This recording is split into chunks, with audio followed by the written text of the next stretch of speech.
Hello, Marco! I'm here and I'm going to read through your paper 2 and try to give you some helpful suggestions. Let's go.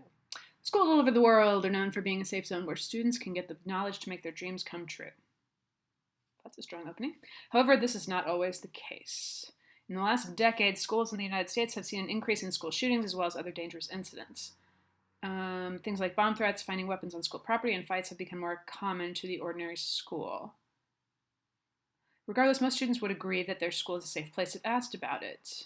Yeah, that's a weird combination, isn't it? Through a combination of interviews and analysis of forums, I was able to pick up on patterns about how safe schools really are. Okay. My first approach in finding out more about how safe schools are was to interview my high school teacher, Mr. Erb. I chose to interview him because he has been a teacher for 10 years and has a really good relationship with his students. Furthermore, he has taught at several schools in different districts, which means he has been exposed to different types of schools. When asked whether or not he thought the schools were, well, I'm going to stop and be like, what do you think the types of schools are then?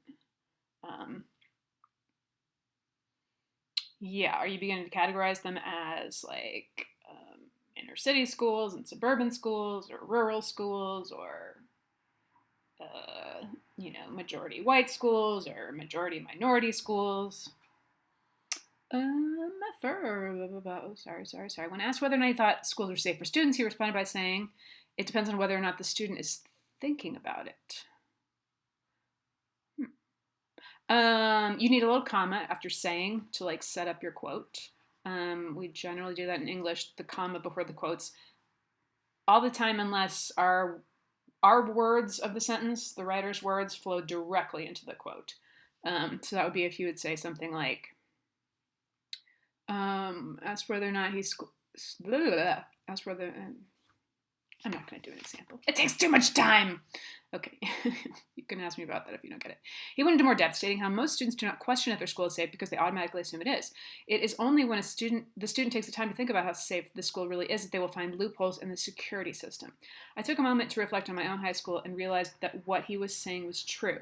Throughout my time there, I always felt safe because there were security offers, cameras, and alarm system. However, I then realized that the back entrance to the school was open to the public and anybody was able to come into the school property without being seen. Additionally, my school had a surplus of students, so 2 trailers were implemented on school grounds in order to create more classrooms. These trailers were set up at the back of the school where the gates were always open. While students traveled from the main building to the trailer classrooms, they had to walk outside, making it dangerous if somebody came to the school with bad intentions. The next question, that definitely feels like a new paragraph. The next question I asked in my interview, I like the way we were balancing, like the way the teacher viewed it with what your experience was. The next question I asked in my interview was if metal detectors were useful, to which he replied, they are more of a deterrent than anything else. He explained that how many weapons are passed through it because the people operating the machines are not always paying attention, especially when all the students are coming in at the same time. Okay, I'm going to say one little weird thing, which is that when you wrote he explains, in English papers, you will use that kind of present tense in a sort of weird way when you're writing about literature, but we're not writing about literature here. So you can go ahead and your interview was in the past, so you can just say, he explained. The metal detectors are meant to prevent people from bringing weapons inside the school, but if somebody really wanted to, they would be able to. So that makes me ask, does that mean that the metal detectors are not worth it if they don't do the job completely, or is it important to have them do the job like 100% in order to be valuable or worth it? Another question I asked Mr. Erb. I feel like there's a way you could make that a little bit smoother, right? Every time, well, you're starting a new paragraph here, another question I asked Mr. Erb. But you can have some other way of setting that up rather than just every time. I mean, in a rough draft, I'd be like, absolutely do it this way, right? Like, first I asked him this, then he said that. Then I asked him this, and he said that. Then I asked him this, and he said that. But as you're going back to revise for a final draft, it's a great moment to think about other ways to set up that sentence. The next question, another question. Right, like, on the subject of blah, Mr. Blah had this to say, or, I mean, there's 100 ways to do it, right? Another question I asked Mr. Erb is if he believed teachers should carry guns. His answer was no, because that would only bring more problems. Oh, God, yes. He elaborated, saying that it would be possible for students to steal a teacher's gun. Yep. Teachers can become too stressed and use a gun on somebody who is not an intruder. Yep. And it would be really expensive to distribute guns to all teachers in the country. Yes, again. Being a teacher is a very stressful job, and teachers are humans, too. No, they're not. That's not true. It's possible for someone to have a lot on their plate and decide to take it out by using the gun. Yeah. Overall, Mr. Erb believes that schools are safe, but have their loopholes. After all, they are schools, not prisons, so it makes sense that there are no guards standing next to every door. The only downside is that if somebody with bad intentions comes along, they might have a chance of succeeding. So what I'm wondering after reading this page, I like the discussion, I like your questions. I'm wondering, what do we mean by safe, right? At what level? Because in these issues, there's generally a balance between freedom and safety, right? So, currently with this coronavirus stuff, a lot of our freedom is taken away because our safety is really at risk. And with the security measures, having to go through maybe you'll get to this later, but having to go through the metal detectors and having to pay for the metal detectors. A lot of students feel like, that makes me feel like I'm in prison at school. All of that is taking away people's freedom, and we're balancing how much security does that really get us compared to how often people actually commit violent acts in schools. Anyway, sorry, it's your fault. You decided to study education. Way more opinions about your paper. Next, I decided to interview another one of my high school teachers, Mr. Johnson, for his take on school safety. He's been a teacher for 3 years and has a decent relationship with his students. He is more strict and stays on task. I'm really curious what subject they teach, but, that's probably just me. The questions asked were similar to the ones asked in the first interview with Mr. Erb. Mr. Johnson's response... Sorry, that's me. Mr. Johnson's response to if he thought schools were safe was, yes, we have never had an intruder, but if we ever did, we have drills and security officers to handle the situation. He believes that schools are prepared to handle any threat that presents itself. The drills are designed for a reason, and after practicing them for several years, the students will know how to react if an intruder ever manages to get inside the school.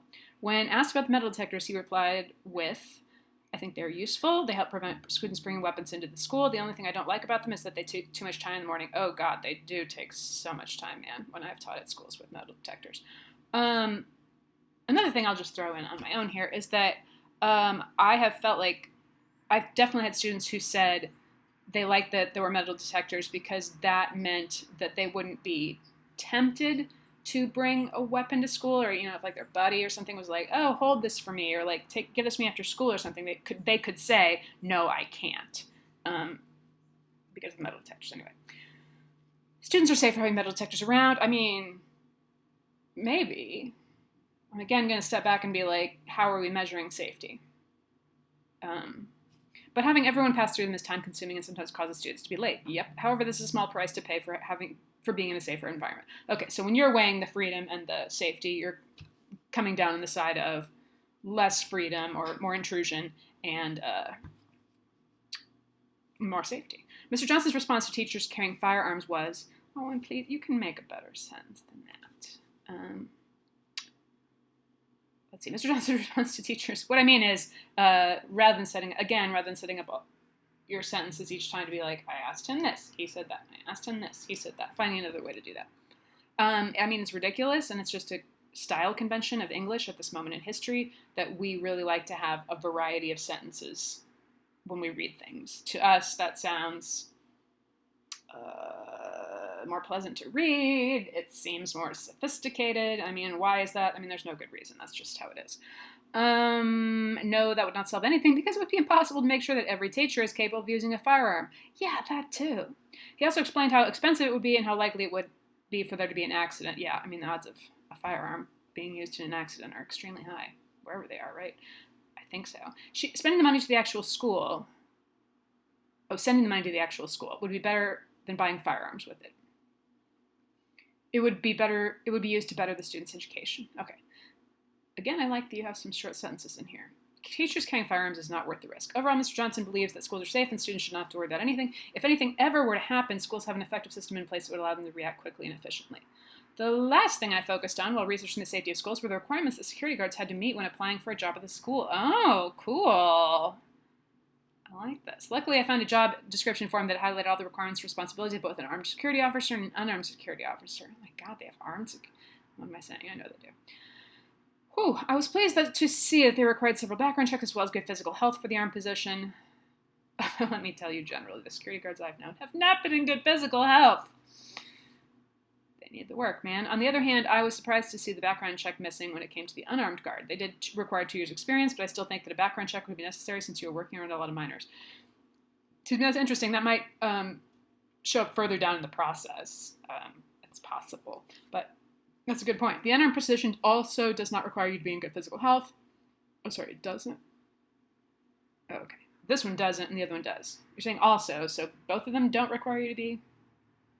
Which means that responding to threats might not always be easy. It seems the position becomes more important, more things are required for someone to be hired. Okay. I guess also keeping in mind, like, the amount of money you pay these people, like, you're not going to get people with a lot of experience, people with a lot of skills if the pay is really low. Both forms require the applicant to be good with people, or in other words, to have a personality. Wow, that's probably the most important thing to me, right? I feel like both forms is a new paragraph too, probably. This is good because students feel safer when they see the security guard as a friend instead of as a guard. Absolutely. There's also an emphasis on being to work on time and not being absent a lot. As a security officer, you never know when something is going to happen, so it's important to be on the job whenever you're needed. Overall, the job application for the armed guard seems to be sufficient. They ask for everything from background checks to making sure you are responsible and show up on time. The application for the unarmed guard seems to lack a little bit in the qualifications. They do not ask for a background check, and they do not require you to be in good physical health, but they do require 2 years of experience. It does surprise me that the background check thing isn't there. It super surprises me. I don't know. Overall, it seemed that the armed security officer would be the one who would respond to a threat. Well, I mean, if you had one, I guess. I don't know about that. So it makes sense they were asked more of him, her. Oh, sure.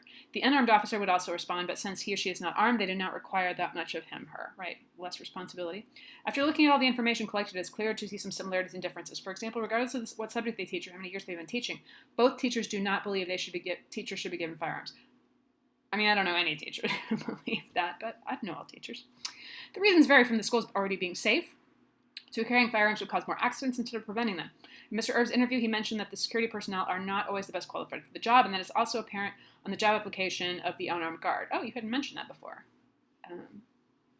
Okay, but you bring that in now. Cool. They are not required to have a background check nor to be in good physical health. For the armed guard, it did require several background checks and experience with firearms. This connects to Mr. Johnson's opinion that the school's security officers are trained to handle a situation where the students are in danger. Additionally, just about every school has drills set in place for what to do in case there is an intruder. One of the reasons why both teachers have a bit of differing opinion on how safe the school is could be because of their different relationship with their students. Oh, good call. I love that idea, that sentence. I feel like it's a little hard to understand.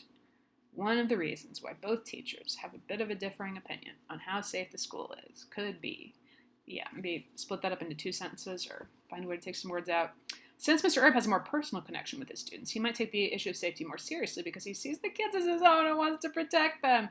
Mr. Johnson also cares for his students, but he may not see them on the same level as Mr. Erb does. I also would suggest that, some people just react very differently to threats and think of threats very differently. Some people with this like vague threat out there of something that might someday happen, really that gets them nervous, and some people, knowing there's a vague, rare threat out there, just really don't take it to heart, I guess. Maybe. In conclusion, schools are safer than they are dangerous. What? You didn't prove that. From my own experience, school is pretty safe. There were occasional threats, but none were ever real, and there were never any intruders. From the interviews, both teachers believe that something bad happening is unlikely, but they both acknowledge that it's possible. They both stated that they believe that students feel safe in school. I agree with this. Most students do not walk into school worried about what's going to happen. Rather, they go in feeling safe and ready to learn. Agreed. And you were excited. You just need to add to your works cited your personal interview. So you just got to go to some place where they're talking about MLA style and type in personal interview, and there's a way you do that with the last names of the people. Also, oh God, I'm running out of time. Also, I would suggest that you framed your essay as being about whether or not schools are safe, and you haven't talked about that at all, which is fine. You don't need to have actual numbers about how safe are schools. What you've talked about is the perception of safety. So I really think in your paper you should limit it to that. How do people perceive the safety that they have at school, and what affects that?